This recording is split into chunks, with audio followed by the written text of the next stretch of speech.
venons de procéder au lancement d'un financement que nous avons reçu de la coopération française, à savoir le SCAC, le ministère des Affaires étrangères de la France. Un financement qui va nous permettre, avec nos deux partenaires de mise en œuvre que sont Play International et la plateforme des femmes pour la paix en Casamance, de pouvoir dérouler des actions de cohésion sociale et du renforcement du vivre ensemble dans certaines localités de la Casamance. C'est un projet qui est prévu pour une durée d'1 an, qui a démarré officiellement depuis novembre, le 1er novembre dernier, et qui va s'achever en fin octobre 2024.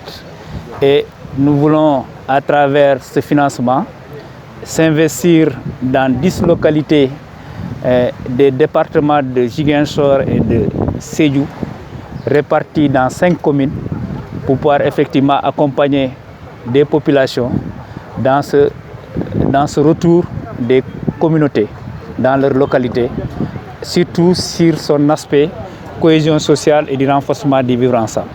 Pour cela, nous allons travailler autour de 3 axes majeurs. C'est des axes de formation, de sensibilisation, de dialogue, mais aussi d'animation sportive et de jeux pour les jeunes qui vont leur permettre effectivement de se retrouver ensemble, de pouvoir vivre ensemble et de retrouver cette ambiance d'avant-départ, pouvoir effectivement être ensemble.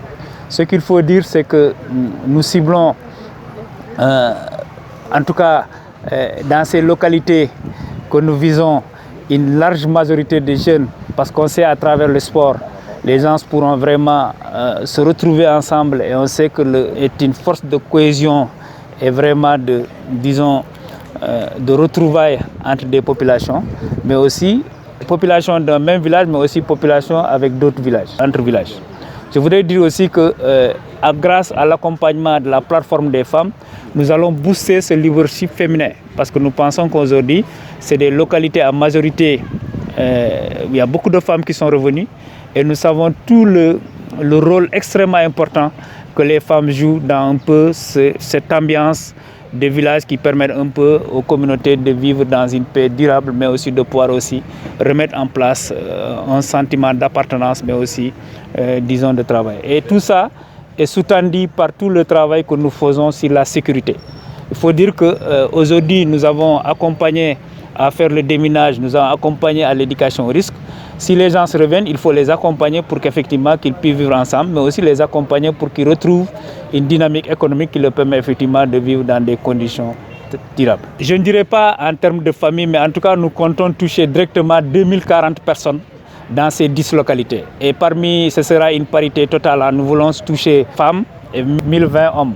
Et il faut dire que parmi ce groupe, il y aura une majorité de jeunes. Et nous pensons que ça va impacter plus de 5000 personnes, parce que ces personnes vont interagir avec d'autres dans la localité. L'innovation de taille, je crois, dans ce projet, pour nous, c'est d'introduire le sport et le jeu comme un outil de cohésion sociale. Et je crois que ça va nous permettre de renforcer les outils, parce que je pense que nous, ACHI et la plateforme, nous travaillons beaucoup dans les villages avec les comités villageois, la mise en place de dialogues communautaires, de causeries, un peu de sensibilisation. Mais je crois que cette donne sport et jeu va permettre de mieux faire participer cette jeunesse. Parce que nous savons qu'il est plus facile de faire participer les jeunes et les enfants vraiment dans cette construction de la paix et de cette cohésion sociale s'ils sont vraiment dans un outil qui leur permet effectivement de se déployer. Et c'est en cela que je pense que c'est une grande innovation qui pourrait aider à porter à un autre niveau le travail que nous sommes en train de faire. Nous sommes dans les 2 départements de Goudomp et de Ziguinchor. Il faut dire que nous sommes dans un package de services. Il faut savoir que nous démarrons d'abord par le déminage dans ces localités pour la plupart. Tout un travail d'éducation au risque que nous faisons avec nos partenaires. Et ensuite, nous pensons que les gens, il y a un processus de retour qui s'est amorcé. Il faut les accompagner dans cette cohésion, mais aussi dans ce retour d'une vivacité économique.